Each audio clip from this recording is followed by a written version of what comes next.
One brand new box office show here on Max Talks Movies. My name is Max Dinberg. So it's a new episode of Max Talks Box Office. If new to the channel, please subscribe, ring the bell. I do this show every single Tuesday. I also do out of theater reactions, movie and TV show reviews. So please subscribe, ring the bell if you're new to the channel. Comment down below. What did you see in theaters this past weekend? What are you going to see this upcoming weekend? What are your thoughts on the state at the box office? Are we going to have a rough April? Not a rough April? Just let me know in the comment section down below. Also, please like the video, the thumbs up button. That's how you support this channel. So today on the show, we're going to break down this past weekend's box office domestically, which was March the 22nd to the 24th, with new releases of Ghostbusters, Frozen Empire, and Immaculate hitting theaters, as well as Late Night with the Devils. So we're going to break down those numbers. We're also going to look for the first time on this show in 2024 at the overall numbers so far this year, both domestic and worldwide, and preview this weekend ahead. So without further ado, let's get into the box office from this previous weekend. As I said, March 22nd through the 24th domestically. And that's where we get, obviously, starting at number one from Sony, Ghostbusters Frozen Empire. Again, the sequel to Ghostbusters Afterlife, technically the fourth film of this version of the franchise, obviously not counting the old ladies crew of Melissa McCarthy, that film. But Ghostbusters Frozen Empire opening to $45 million in its opening weekend. Now, the last movie did open around 44, 43 million. Now, that was during the height of the pandemic in 2021, yeah, if I'm correct on that. So 3 years ago, that movie hit theaters. And I think Sony maybe was expecting for more people with basically back to normal times.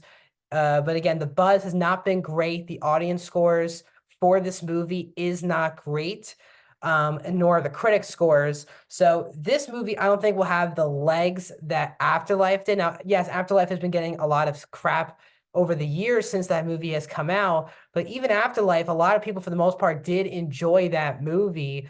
But you're just not seeing any enthusiasm for this new entry into the Ghostbusters franchise. Again, it's another franchise that has been really not happy with fans with the balance of the old characters and the new characters.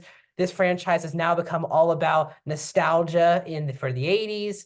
And for a lot of people, that has gone really old. A lot of franchises are struggling balancing nostalgia and newness.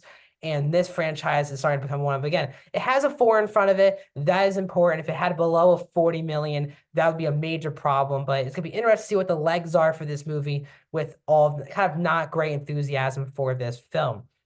There is a lot of enthusiasm, though, for Dune Part 2. And in its fourth weekend, only dropping 38%, 17.6 million for a fourth weekend is extraordinary. 233 domestic. Again, Dune Part 2 is a massive winner. Timothée Chalamet just signed moments ago after I just started filming this video, signing that deal with Warner Brothers Discovery. Makes a lot of sense because he has been their darling over the last 5 months, with Wonka grossing around 625 million worldwide, and this movie climbing closer to that. So two at least $600 million movies for Warner Brothers with Timothée Chalamet, who's currently also filming the Bob Dylan movie at the moment. So he is currently the person of the moment. On the other hand, Zendaya also has a movie coming out in April called Challengers for Warner Brothers Discovery. They're hoping that she can also continue her hot streak after this movie. With also now Euphoria being delayed. So we will see what happens, but Dune Part 2 is a massive winner for Warner Brothers, even though Dune Part 3, we're a month out from the release of this movie, and Dune Part 3 has not been officially greenlit yet. So people have been working on script and music, but the actual studio has not officially announced that this movie is coming out and what the release date would be. So very surprised by that here so far. Kung Fu Panda 4 is at number 3 from Universal and DreamWorks, grossing 16.5 million in its third weekend, 45% drop. It's up to 132.9 million. And again, very good news. Kung Fu Panda 4. This franchise, now this is not as big as a winner as the other films in the franchise, but still very well done. This movie did drop a bit. Makes sense because obviously now Ghostbusters is the new family film that came out. So obviously that took a lot of families away from Kung Fu Panda 4, but still 16 million for a third weekend is very solid for Kung Fu Panda 4. That movie is also doing very solid, not special, not like Puss in Boots, but still very good at the box office. I think this movie will do very well once it hits digital. and Peacock. The other new release of the weekend was Immaculate, starring Sydney Sweeney. This is from Neon, who obviously did Parasite. I won Best Picture. It opened to 5.3 million. Again, not kind of the same opening for Sydney Sweeney, like Anyone But You. But the big difference was Anyone But You came out around Christmas time. Not a lot of big movies were coming out around that time towards January. And word of mouth was amazing for Anyone But You. This movie has a C cinema score, which is pretty bad. Now, for a horror movie, it's okay. But still, not great word of mouth for Immaculate. But Sydney Sweeney, I think, is starting to dodge a bullet from Madam Web. I think people have kind of moved on with her from that movie. She was talking about how Euphoria was coming back, but obviously yesterday, Euphoria is now delayed and she can now go back to doing other projects. So it'll be interesting what Sweeney does moving forward. But in a row, Anyone But You, Madam Web, and Immaculate. So she is working at the moment. Expect that to see her moving forward. But she's not that box office success by herself yet so far. And then wrapping up the top five is Arthur the King. This is from Lionsgate. So 5 different studios here in the top 5 this weekend. 4.2 million in its second weekend, dropped 44%, 14.5 million. This movie is going to be, I think, a big success when it hits digital very soon. This movie just didn't feel like a great wide release, but still 14.5 is pretty solid for a movie that's very small scale. And it'll be interesting to see how it does on digital for the weeks to come. Overall, so far this year, domestic, as I said, Dune Part 2 is the big winner of the year so far, 235 million. It's 100 million clear of number 2, which is Kung Fu Panda 4. So far this year, only 2 movies over $100 million. Hopefully we see that change very soon. Bob Marley got very close. Bob Marley One Love is stuck at 95.2 million. And we're over a month now for Bob Marley. I don't think it will get to 100 million, but we shall see. Mean Girls is at 4 of 72 million, and Beekeepers number 5 of 66. Just in its opening weekend, Frozen Empire of Ghostbusters gets to 47 million, which is at 6th on the list, just passing Argyle. With Madam Web, Night Swim, and Imaginary wrapping up the top 10. So at least Frozen Empire should be at least number 4 next weekend. Should be at least number 5, worst case scenario, this upcoming weekend.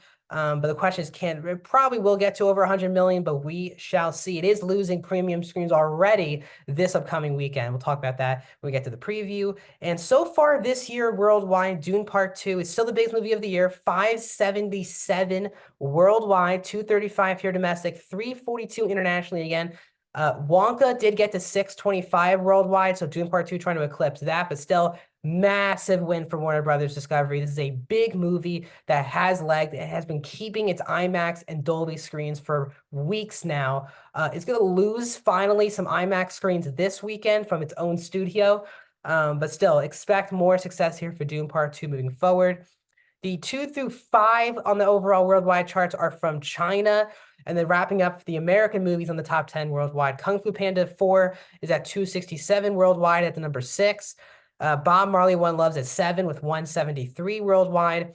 The Beekeeper got to 152 worldwide, number 8. Mean Girls at 104 worldwide. And then Madam Web wraps up the top 10 with 97. So Madam Web not even getting to 100 million worldwide. Very sad. So far this year, only 9 movies over 100 million worldwide with, 1, 2, 3, 4, 5 of them being American movies. So 5 American movies over 100 million worldwide, 2 of them domestic over 100 million. So that is where we're at with the box office. And we're heading into already very quickly, it feels like the last weekend of March here coming up this weekend. And it is Warner Brothers Discovery's Godzilla X Kong that is hitting theaters this upcoming weekend. Warner Brothers wants big stuff for this franchise. It's been going now for 10 years now. This MonsterVerse that started back in 2014. Godzilla X Kong will be taking some IMAX screens from Dune Part 2, its own studio, and also some Dolby screens back from Ghostbusters as well. So we will see how this movie does.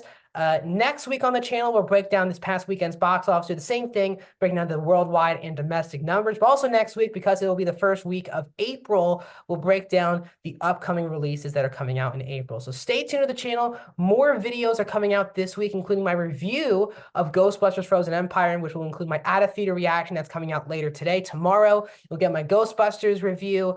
Thursday, Invincible, the new episode coming out Thursday. I'll do have a breakdown of that video. More videos are coming soon. I'll see you guys.